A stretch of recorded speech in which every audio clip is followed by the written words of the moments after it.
നമസ്കാരം. ഇന്ന് നല്ല രുചികരമായ തക്കാളി രസം റെഡിയാക്കാം. അതിന് വേണ്ടുന്നത് ഒരു പച്ചമുളക്, വെളുത്തുള്ളി, പുളി, ഇഞ്ചി, ജീരകം, കുരുമുളക്, ചെറിയ ഉള്ളി, മല്ലിപ്പൊടി ഇതെല്ലാം എടുത്ത് ഇനി ജീരകവും കുരുമുളകും മിക്സിന് ജാറിലിട്ട് ഒന്ന് കറക്കിയെടുത്ത് ഇനി ബാക്കിയുള്ള മസാലയും കൂടി ഇട്ട്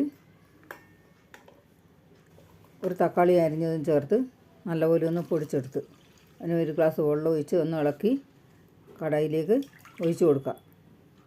ജാറിൽ കുറച്ച് വെള്ളം ഒഴിച്ച് അത് ഒഴിച്ച് ആവശ്യത്തിനനുസരിച്ച് വെള്ളം ഒഴിച്ച് ഒരു തക്കാളി അരിഞ്ഞതും ചേർത്ത് 1/2 ടീസ്പൂൺ മഞ്ഞൾപ്പൊടി, 1 ടീസ്പൂൺ വരെ മുളക് പൊടി, 1/2 ടീസ്പൂൺ കായപ്പൊടിയും ആവശ്യത്തിന് ഉപ്പും ഇട്ട് ഒന്ന് ഇളക്കി അടുപ്പത്ത് വെക്കാം. ഇനി അടച്ച് വെച്ച് കുറച്ച് നേരമായി രസം തിളച്ച് വന്ന അടപ്പെടുത്ത് ഒന്ന് ഇളക്കി കൊടുക്കാം. രസം ഇപ്പം നല്ലപോലെ തിളച്ച് വന്ന് കുറുകിയും വന്നിട്ടുണ്ട്. ഇനി വാങ്ങി വെക്കാം. കടായി അടുപ്പത്ത് വെച്ച് 1 ടേബിൾ സ്പൂൺ വെളിച്ചെണ്ണ, 1 ടീസ്പൂൺ കടുക്, 1 ടീസ്പൂൺ വരെ ഉലുവയും ഇട്ട് വറ്റൽമുളകും കരിവേപ്പിലയും ഇട്ട് വറവിന് ഒഴിച്ച് കൊടുക്കാം.